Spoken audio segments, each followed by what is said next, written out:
Dana. Yeah. What do you got? Well, we have Iliza Shlesinger today, who is a comedian. I actually see a lot down at the old clubs and colleges I play. I have, yeah. She goes to the Comedy Store. She works, man. She grinds it out like Nikki. They're all these. I'm not going to say these women. Gals, yeah, it's just really these comics just grind it out, and she's good. I think I always see her kill. I follow her a lot. She comes in because she does like 3 a night, and because she's got a special coming out. You know this, the Amazon Prime special. Oh, the one called Different Animal? That's right. March 11th, I think. Amazon Prime. And that's going to be a good one because I've seen some of the stuff she's doing on it. She talks, she talks, she's got so much great stuff and she's had so many specials. She's been out there, books, specials, podcasts. She does it all and it's all working. And we get to talk to her just about her process. And I love that word, her process. But she's someone who went to her first open mic and then was a headliner in clubs within 3 years, which is not easy to do. Very hard. Took me a lot longer than that. Took me 3 years to learn how to hold the mic. 3 years, I had about 14 minutes. I mean, honestly, you think you have an hour, you don't. No. So she had a killer hour and 36 months of stand-up. She has a cool name. We talk about how people just, like I was always, instead of Dana Carvey, it was Dana Garney. Horrible introductions early on in your career. Yours was... Oh, I gave her a bad introduction too. I didn't even mess up the Shlesinger part.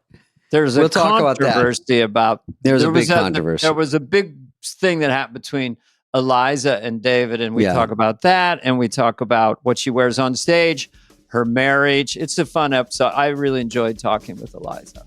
Without further ado, here she is.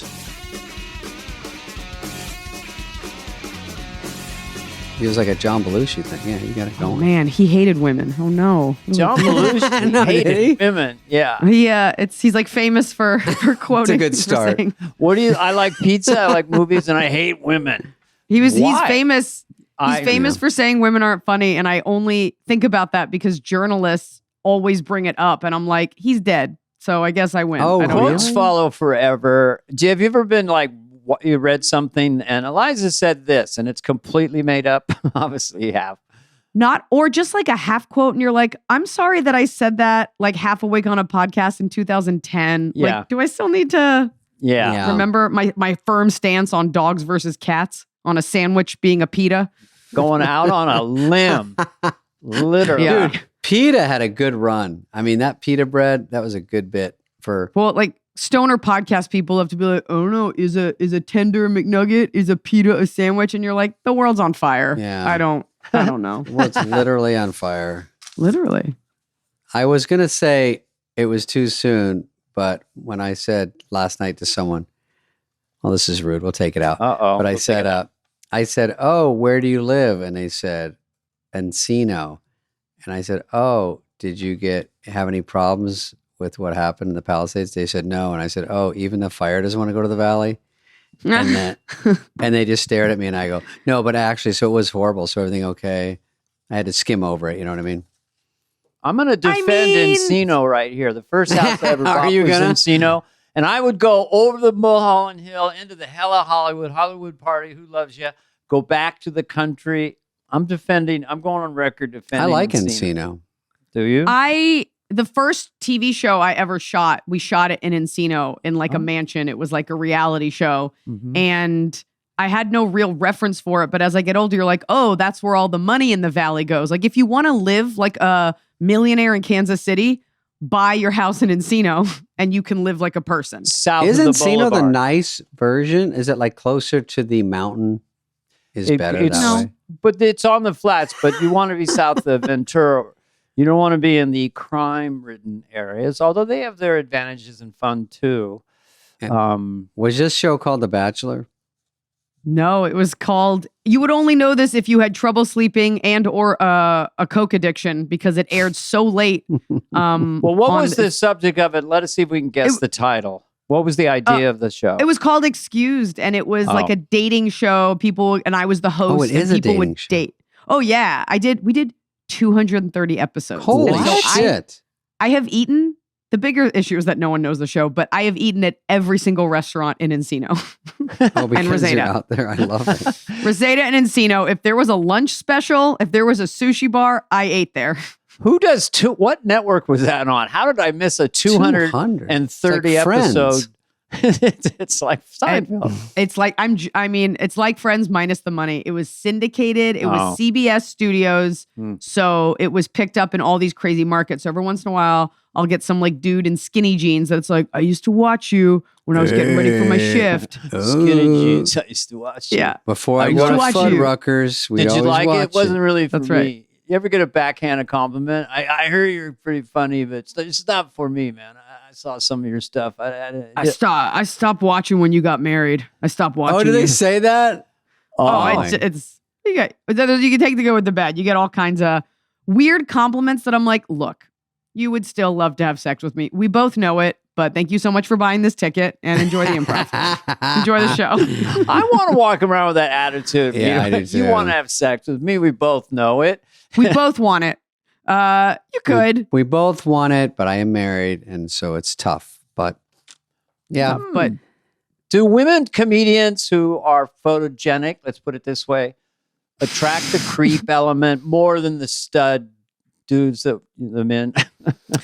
I guess I can't comment on more than but I think it's not even about being attractive. I think you just, as a woman, you just like leave the house. You're like, here I am. And then the universe is like, well, here's the list of weirdos that are going to make it tough for you. Yeah. No matter what you look like. So I don't even know if being attractive matters. Guys are just like, hey, let's do this. They'll figure it out later if you're attractive. They just need to get something going. I mean, I've definitely talked to male comics, big male comics, lesser known ones that have, I think stalkers come in, I think mental illness knows no gender. And yes, that's your next special. A good hooky title. Yeah, because it includes everyone. Ali Wong always slams when she gets on stage. She goes, like Pauly Shore brings her up. She goes, Pauly, there's so many girls that would fuck. This guy's the grossest guy out there. All male comics are gross, and all these girls will fuck them. It's so rude. We're all in the back going, now, here. I am, now, here, let this meeting come to order. Now, see here. Oh, I thought you meant here, like I. Like, I agree with that. Like, no, I do like it. I say here.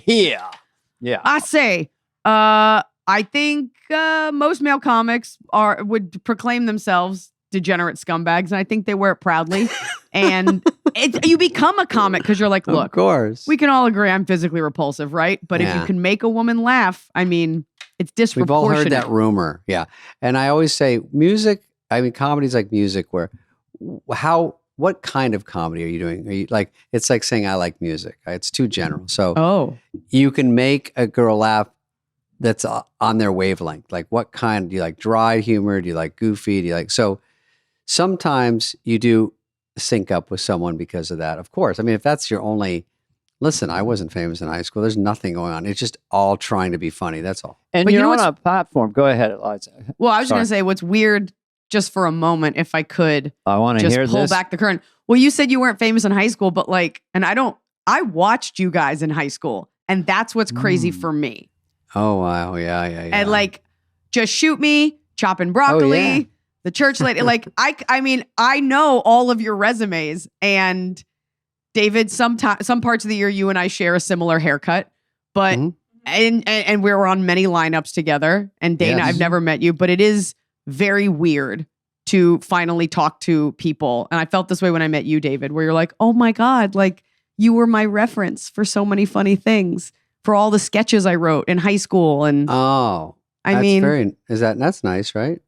David, I probably never got to talk to you about this because we always see each other in passing, but I don't think there was one of the most impactful sketches was like the Gap Girl sketch. And Dana, my mom bought me Wayne's World on VHS as a surprise for a sleepover. I memorized the whole movie. Like, you guys are massive bricks in like a comedy fortress that I've like built in my mind. And so this is, I like that. This is crazy. Yeah.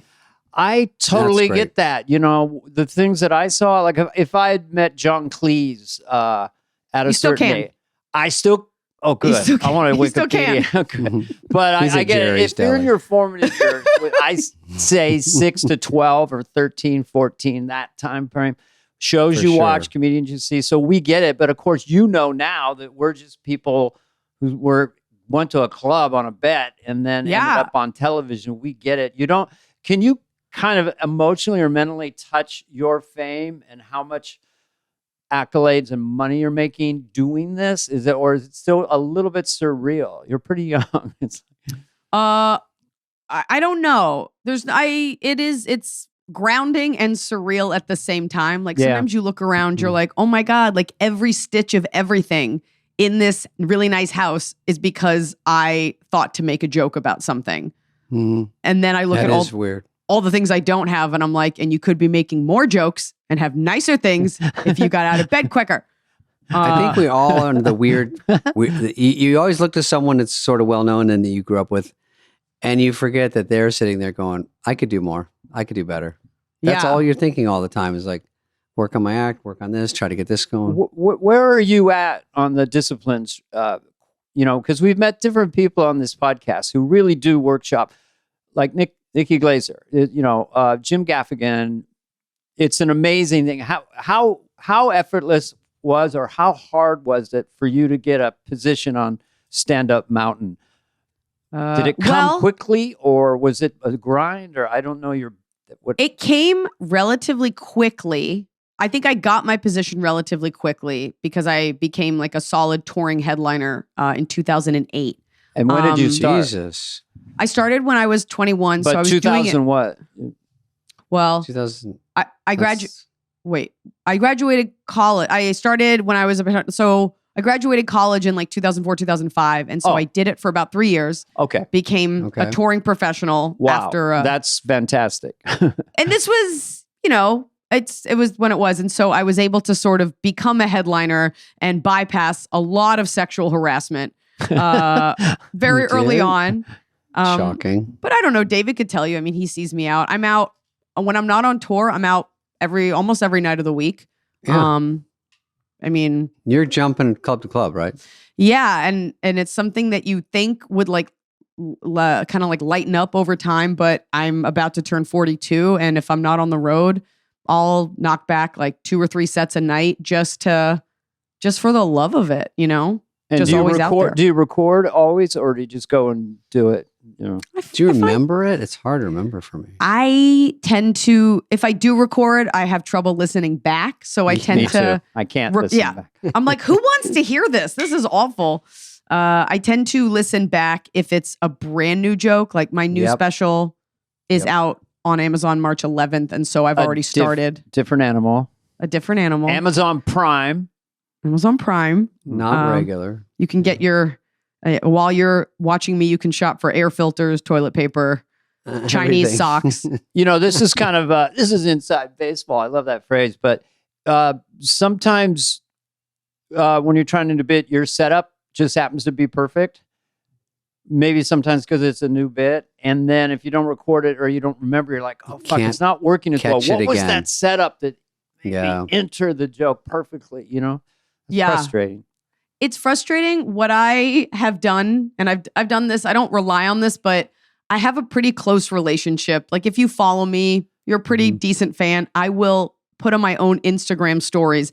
Hey, if you were at the 8:00 at the theater tonight, what was that thing I said about pigeons? Oh, wow. And people, or I'll say it on stage, I'll be like, could somebody text that to me? And someone always remembers it. That's smart. Wow. That's I crowdsourced my own memories. And phrasing, I'll tell you, Liza, I'm the same way. First of all, we were on the same show probably 3 nights ago.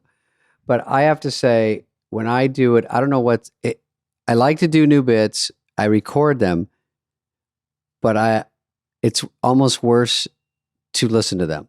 It's awful. Because it's so sickening that I have to make myself go, I recorded, I did it the right way. I just have to hear it or write it down so I memorize like just the phrasing because it worked. And then it's so lazy, but it's something sickening about it repels me to And I have to, like, I do another show and I wait all day and then I go, I got to just hear it and go, that is how to do it. Okay. But it's so hard to make yourself do that. It's hard to, I mean, I recently, I got all the promo cuts for my Amazon special. I have to watch myself back and I have to take like a deep cleansing breath. Gross. Yeah. And it's weird. It's like, so this is something I wish on other people, but I can't watch myself. Like there's something very, very removed about all of it. Like you have the ego to get up there, but actually digesting yourself for yourself is a weird existential kind of torture. And how long did you do your special, tape it? And then so you taped it and you said you're already working on, do you want a full new hour or do you want mostly new before you go out or what do you want? Yeah. I mean, the timeline to the average civilian, the timeline seems different than it is because, and you guys know this, by the time people see your hour, you've already been on the road and working because it's like a 4-month time period between when you record it and when it's actually released. Airing, but even prior to recording it, you had jokes that didn't make it or jokes you were taking out that you still want to work on. So you're just constantly. The other night, I actually got up, and I seldom do this, with just a list of jokes that I've written down that I haven't gotten to, and I just read them, and then we'll just start with those little. Just see what pops out. You're right, and sometimes it's a bit of a trick. Give us one of these jokes? Yeah, give us one. Sure. Yeah. Okay. Sure.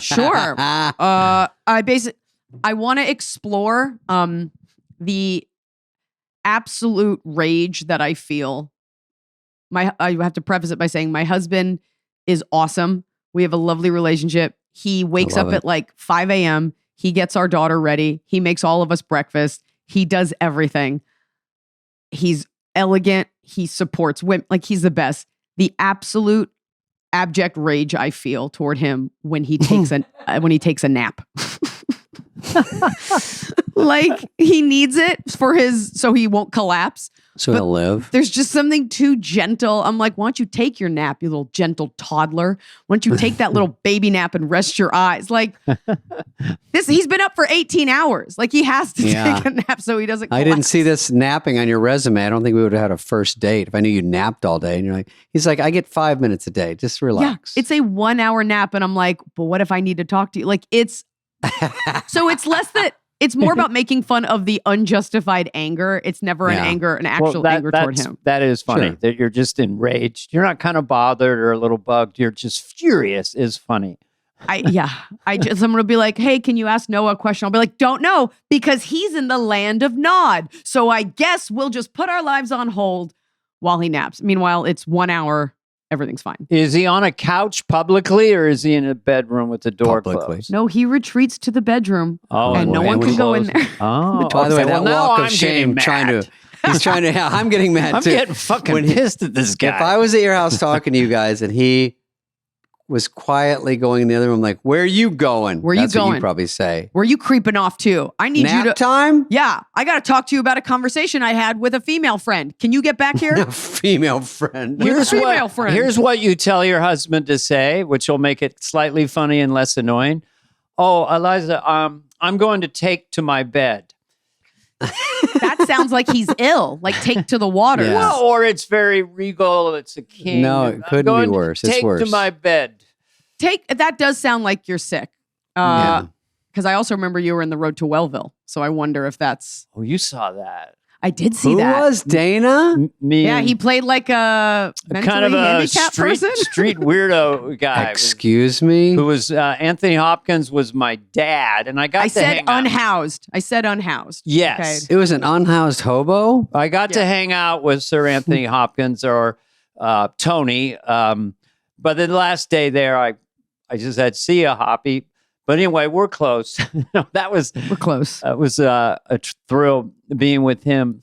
Just couldn't imagine anything more. You fun. played an unhoused bum. An unhoused like when you combine the good and the bad. Creeping phrases. around this mansion in upstate New York and terrorizing Bridget Fonda. Yeah, mm-hmm. I actually have been to that. It's called the Mohawk Lodge. Yes, and it is haunted, right? I mean, anything old is going to be haunted. I mean, but we used to go there. my dad used to take us there. Really? When we were kids. Yeah. It's so random. It's in Wait, Iliza, is it called Mohonk? Yeah. MOHO. And didn't we do a SNL retreat there or no? We did a retreat in New York in Mohonk. It's in not Plattsburgh. Something. It's up there by Hudson. Right. It's like up there. It's way up the Hudson. It's an Shit, old Dana, building. do you remember that? We all went, Iliza. All the cast members went up. I was there. I was on. What do you mean? I was in the cast. I was on SNL. You were there? Yeah, I didn't do a lot that year.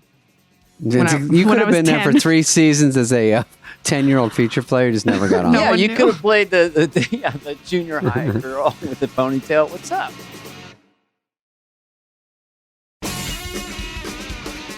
I will tell you, my daughter's just turned 3, and so it's on me to show her what's funny.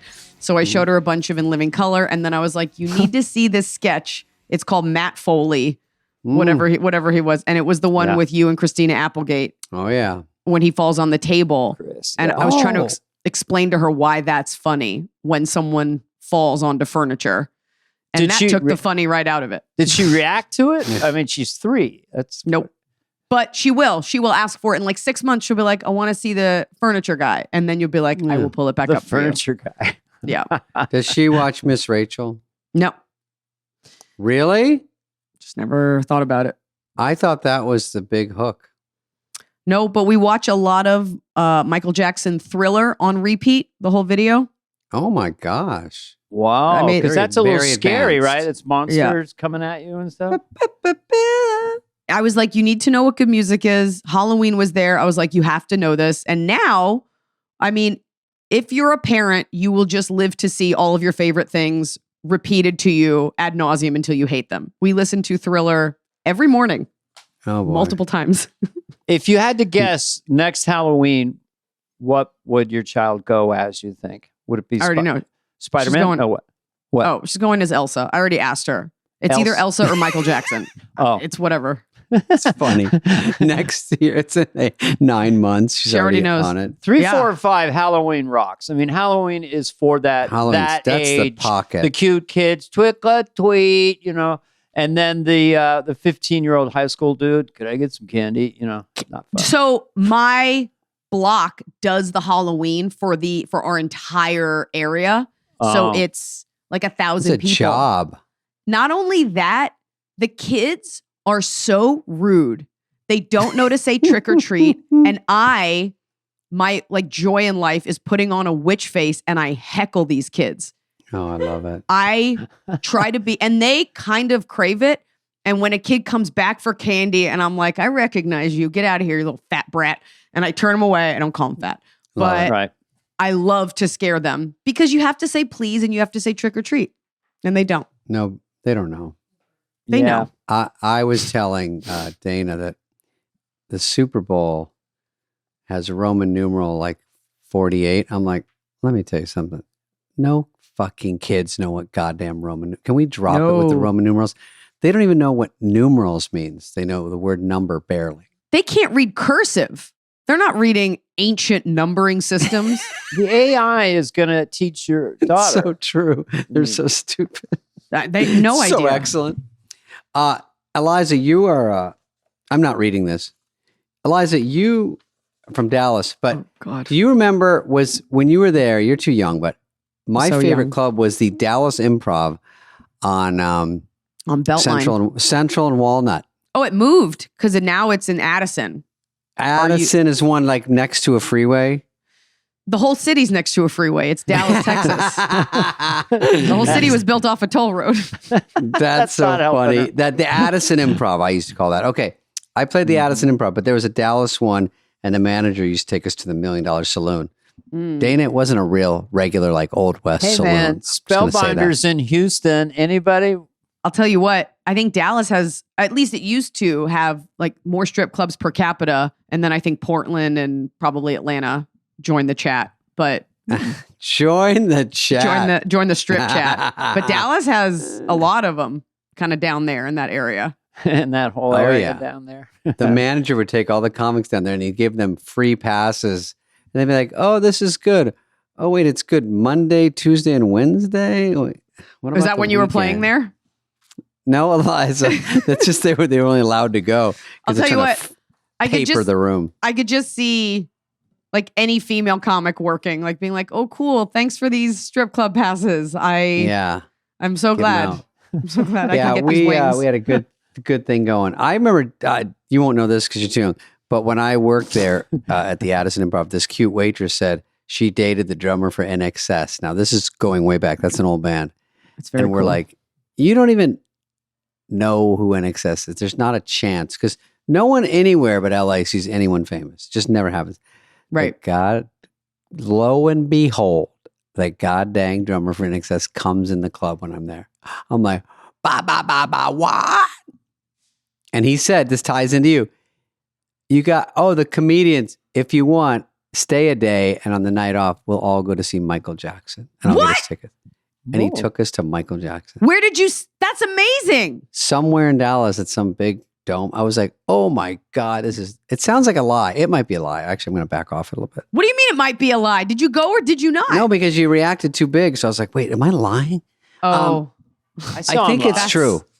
No, I think it's true. I saw him live, but I met him when he was 13. Oh, yeah. You met him when you were a busboy waiter at the Holiday Inn, bringing Michael Jackson and all the Jackson family dinner and lunch. Fruit Loops. Yeah. At a Holiday Inn? Holiday Inn, which was near a regional theater called the Circle Star Theater, 3,000 in the round. The Jackson 5 was playing there in 75. I was a busboy waiter, room service guy. And so I got to know him a little bit. You know, I always brought him raw carrots. And is that you getting to know him? You know, in the story, thinks he's at the zoo. It just makes the story better. I'd rather than I gave him carrots and left. Also, Little Richard, I waited on him. He answered the door naked. That's true. What city is this? This is San Carlos, California. I feel unqualified to be on this because I don't have these storied, other than, like I don't. You ran into Dane Cook at the Beverly Center. Nobody wants to hear that. Yeah. Who'd be the person you'd most want to meet right now? Like a famous person. Well, he like Taylor Swift. You met her? I'm just throwing it out. Okay, most famous person. I've never met her. I guess it's I don't know. I don't think it's about like, I want to meet them. It's more about like, I'd love to work with them. I see. But I mean, I met Billy Crystal once and I cried, and he was so nice because as a comic, it's not about rock stars. I mean, I think if I met Nicki Minaj, I'd be like, we have to talk. I have so many things I've always wanted to say to you. And she would tolerate me, and she'd be like, whose mom is this? But as a comedian, there are so many people, if you're lucky enough in your career, your idols become your colleagues, And that's very unique and kind of weird. Well put. Kind of sad. Like it's sad for the idol. but it's, I don't know. I think, I don't know.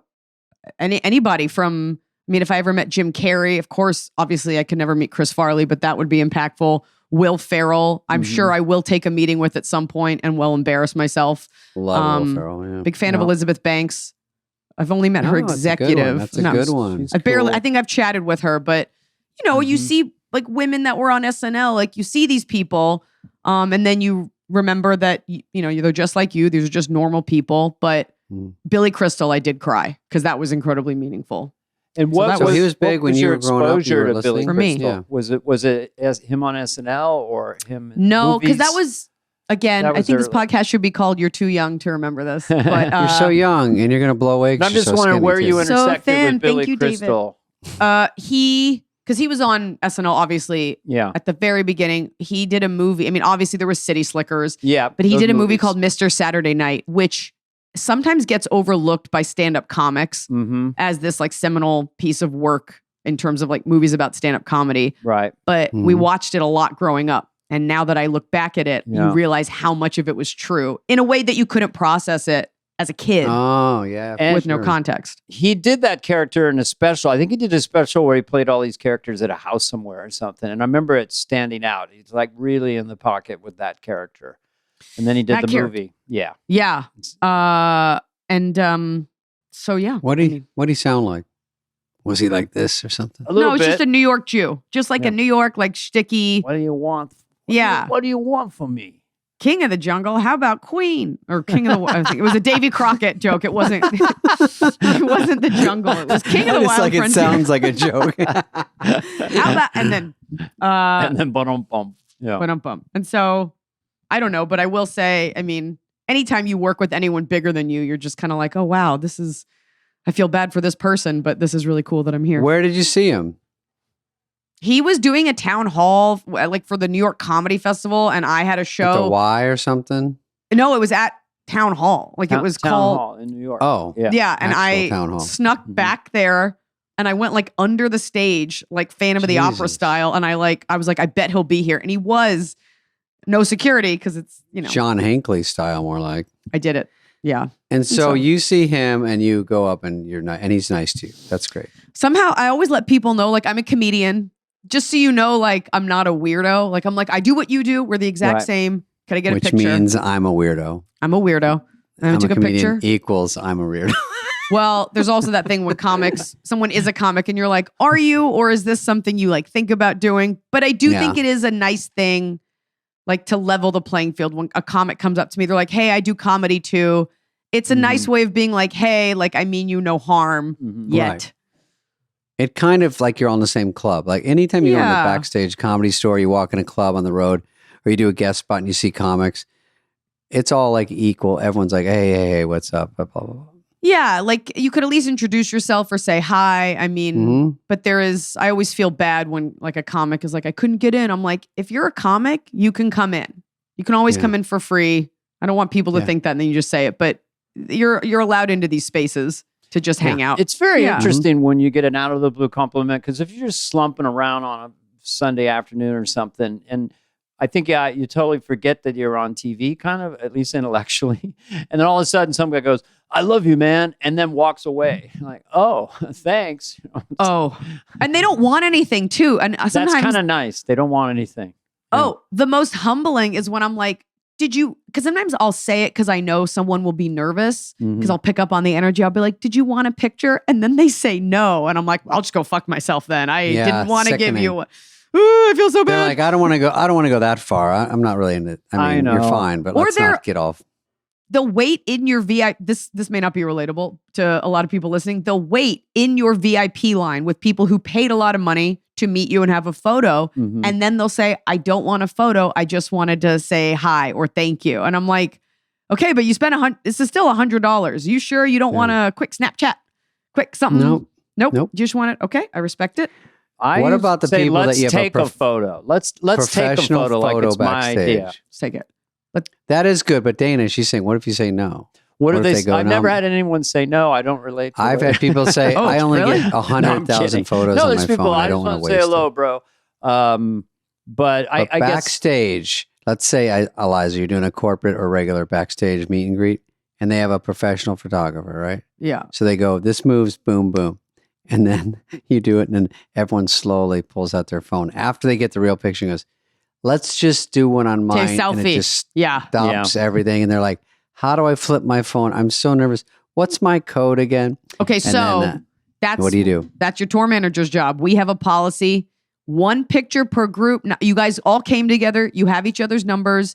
You give the phone to the tour manager and we bang them out. There's I don't want to see you fiddle with your LG chocolate razor. No fiddling. No fiddling. No, with your sidekick. I don't want to see it. Just have it ready. Suzuki sidekick.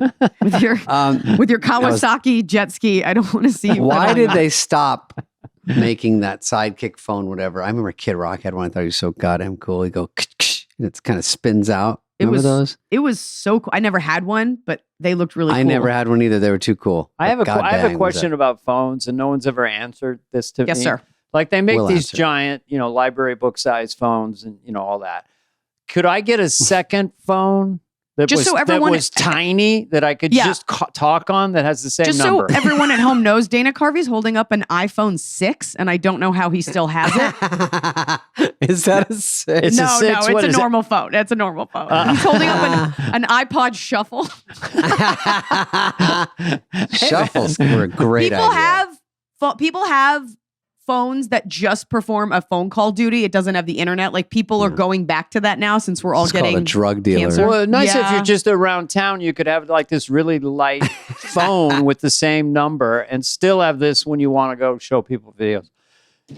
Come on, Tim Cook. Get your ass. Is that how badly you want to show people videos? Like Dana Carvey just walking around like, look at this cooking video. Look at this hibachi video. Well, what look it is, this is being recorded. I go, look at this is me with Iliza.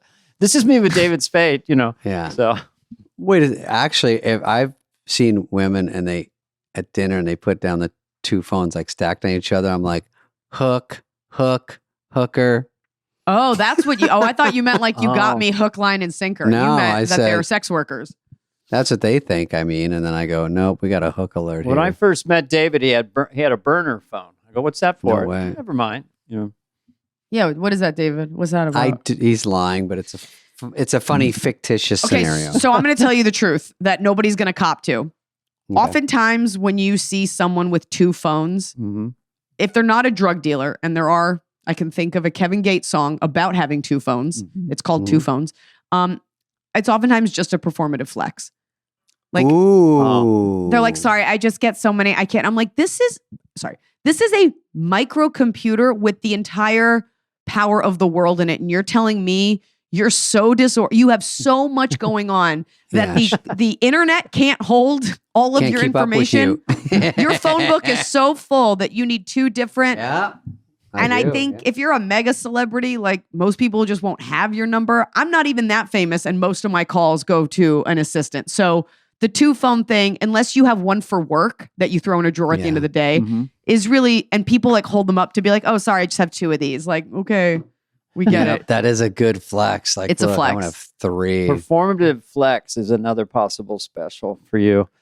Yeah, with 3 X's. So 6 specials. How in a pretty short, well, I guess they would spread them out, but it's a lot of specials. It was in 1 year. It was in 1 year. We did 2 a month. Man.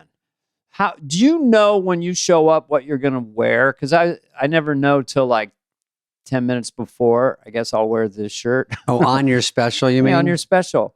Yeah. You plan it out. To be fair, Dana, right now you look like you're in a sleeping bag. To be fair, you didn't think anything before this. It's an Adam Sandler puffy jacket. Oh, yeah. It's a Cotopaxi original. Oh, no, we can tell. No.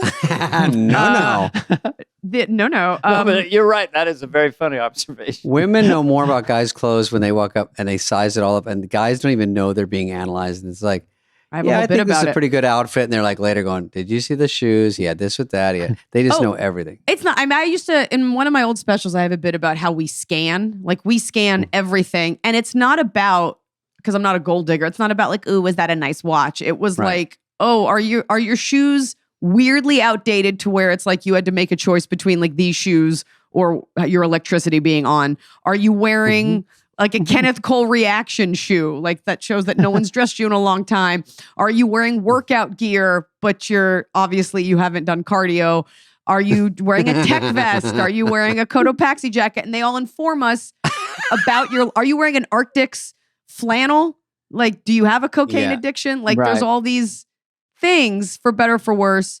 But to answer your question, of course, we plan the outfit. I think I work I think the outfit is second to how precious the material is, and then the lighting and everything else. But the outfit gets planned well in advance. I saw a clip of you. Well, you were wearing, it was kind of black, and then there was sort of, hip flexors were exposed. Hip flexing. Yeah, and it was kind of a cool look, I mean, it's very cool. Sounds a bit revealing. Trying to be invisible. It is. I have like I'm a bit of a prude. I have 50 black t-shirts. Look, I'm not gonna pretend like as a woman what you wear doesn't matter, and there's certain silhouettes I enjoy, and for this special, I just wanted to do something sexy but powerful but fun.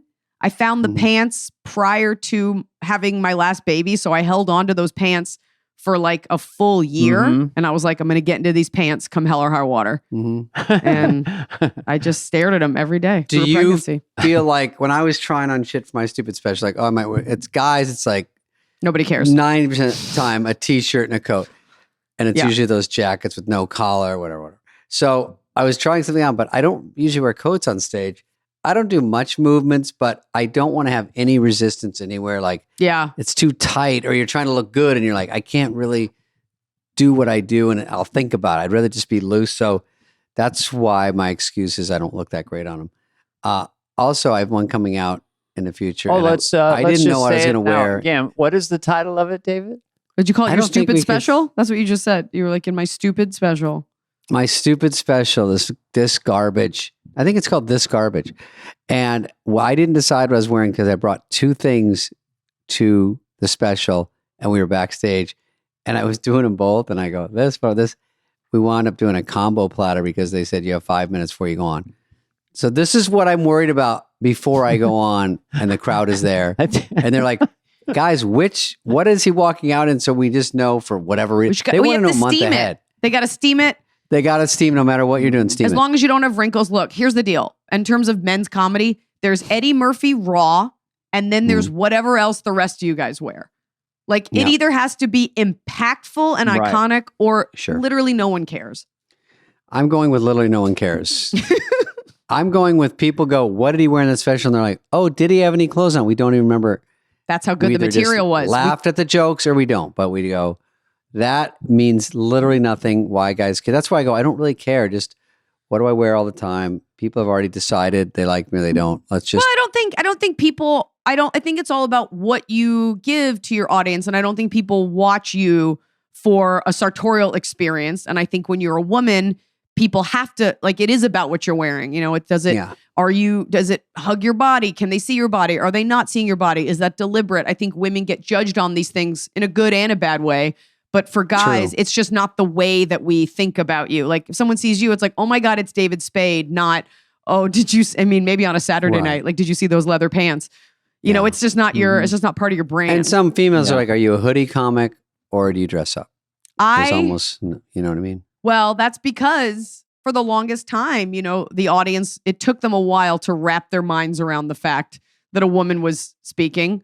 But now I think, you know, I see a lot of younger girls just going up and just everything's out and they don't think about it. And the answer is you're welcome. It's because of women like me and our generation putting in that work in those American Apparel hoodies so you could wear a belly shirt.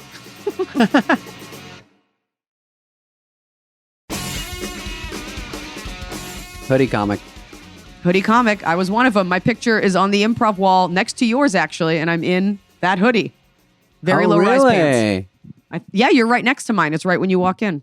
Iliza, do you remember when I brought you up wrong? Yes. Do you want to tell it? Because it was a very sweet story. You tell it. I feel like I remember half of it. It was in the original room at the Comedy Store. So I think I brought you up and I said your name wrong, right? Definitely. I said your name wrong. It's a tricky name. To be fair, it is awful. I think I got the first name wrong. Yeah, not even your last name. Yeah.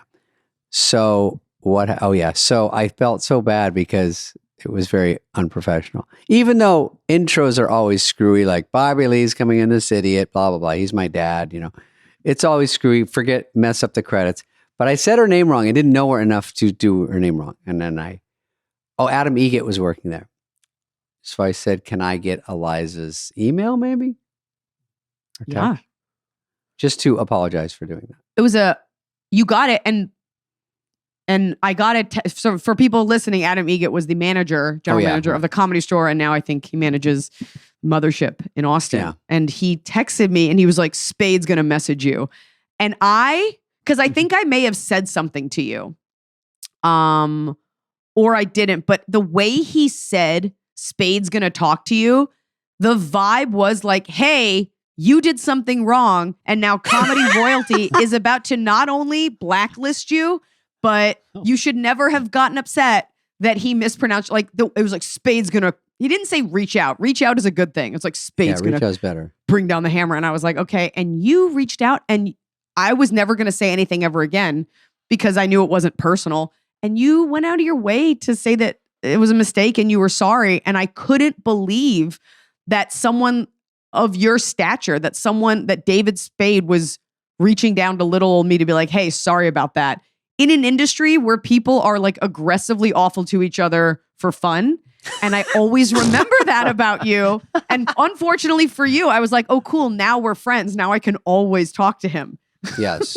And then I said, no, I got to get it right now all the time. All the time. Yeah. Because I can't mess it. I can't keep messing it up. One time, Dane, I went on the original room and Bill Burr was next, but he was in the hallway bullshitting. Just like a typical night. And I got the hiccups, like I'm sure to Bill, like a girl. And I've never done this. And I hiccuped up every joke and they started laughing. But it was too much because it was like the same thing over and over. And they're stopping laughing. And after about 3 minutes, I go, hey, is Bill out there? and I go, and I hear, what? And I go, can you come up now? I have to get off. And he's like, you got the fucking hiccups? And then I was like, oh, this is the worst guy to go after me. Yeah, because that's now his first 5 minutes was like, this fucking pussy. So that was funny. But that was another OR story. Similar. He didn't apologize ever. No, but just know that if you're watching a show and comics give each other shit like that, it's because they're friends. I don't think I've ever really seen a comic like fuck up and then the next comic gets mad about it. Like it's never, I've brought up comics I don't even like and I've never given them a bad intro. I've never been like, this next guy tried to sexually harass me over the phone and now I'm famous and he's not. Please welcome. Like I would never do that. I think all you did, now I'm thinking about it, when I walked up and said your name wrong, you took the mic and you go, it's Iliza. And then you just went on and did, but you weren't scolding me. You just said it right for the audience to know. And then I was like shot leaving the stage like Platoon. I was like, oh. And because I deigned to softly correct it. And then Adam's like, Spade's going to talk to you. I was like, oh my God. Oh my God. He's going to get mad that I knew my own name. And you were so nice. There's a rumor you softly corrected someone. And you're like, I think I did. He's like, what the fuck? You owe David Spade an apology. Your name is now Iliza. Miss Shlesinger. That's Shlesinger. There you go. Miss Iliza Shlesinger. What's the most common mispronunciation, or is there one? What Dana just did deliberately or not? I can't tell if it's a bit. No, I was kidding. Okay, thank God. It's Shlesinger, Schlesinger, but I don't even correct people because it ultimately doesn't matter. Because the more painful part is having to then hear them try to correct it, and then it becomes like a linguistics lesson. Sure. Yeah. And you're like, I'm just trying to promote this show. I just got this special. Yeah, I was introduced I'm just as doing Dana 12. Garney a lot. Dana Garney. This next comedian's kind of funny. Some people Dana like Garney? It's just reading off a piece of paper. Dana, D-A-N-A, and then they just, the V became an N or something. Dana Garney, ladies and gentlemen. Greg Fitzsimmons told me that he one time, and he's in my phone as this, got Grapefruit Simmons. I don't mind that. People are just uneducated, not checked in, just out to lunch, just making up words, not reading. But Iliza, how nerve-wracking is it when they go, there's no MC, and you're up there and they go, and you go, who's next? And they're like, Bill Squankmeyer. And you're like, this next guy is so good. You don't even know who they are. You've never even heard of them. Do you remember don't know what to say. Oh, yeah. I mean, the art of stand-up is 99% making up a bullshit credit for the next comic who you have no real reference for. Yeah, that's a good way to put it. Right? It used to just be clubs and colleges. But now that's, I mean, if you're playing colleges as your main thing, like maybe you're not doing great. And used to be Comedy Central, which it really isn't anymore.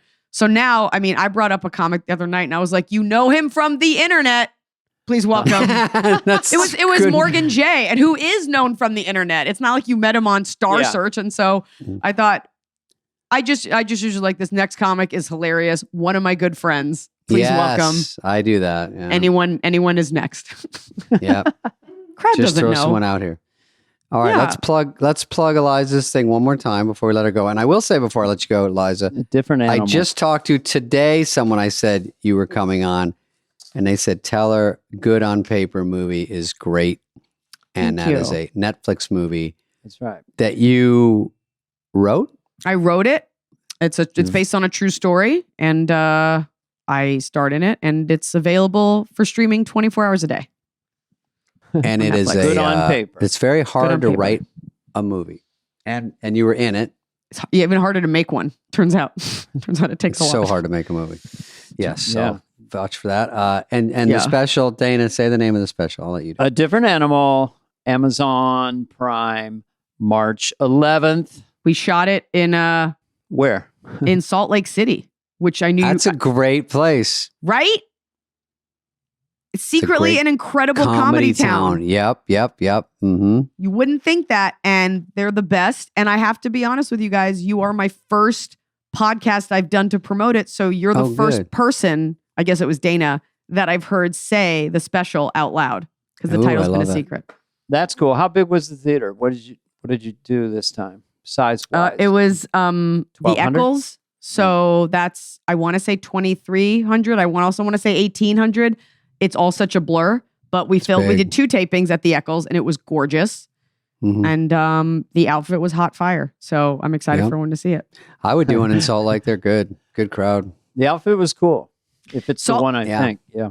I hope it is. I hope they sent you the materials. Salt Lake City is basically people, not everyone there is Mormon, but what you get is a city of like almost no crime, people who don't really drink alcohol, jacked up on sugar from soda shops, and just really looking for a good time before church. That's who's there. That's right. I got to play that and place. They're good. You got to. Dana, they would love you. Dana. Yeah. Yeah. All right. Thanks, Iliza. We'll talk soon. I'll see you at the store. I'll see you tonight. All right. Thanks for Enjoyed talking. It. Bye, you guys. Nice to meet you. Bye. Thank you. Thank you. This has been a presentation of Audacy. Please follow, subscribe, leave a like, a review, all the stuff. Smash that button, whatever it is, wherever you get your podcasts.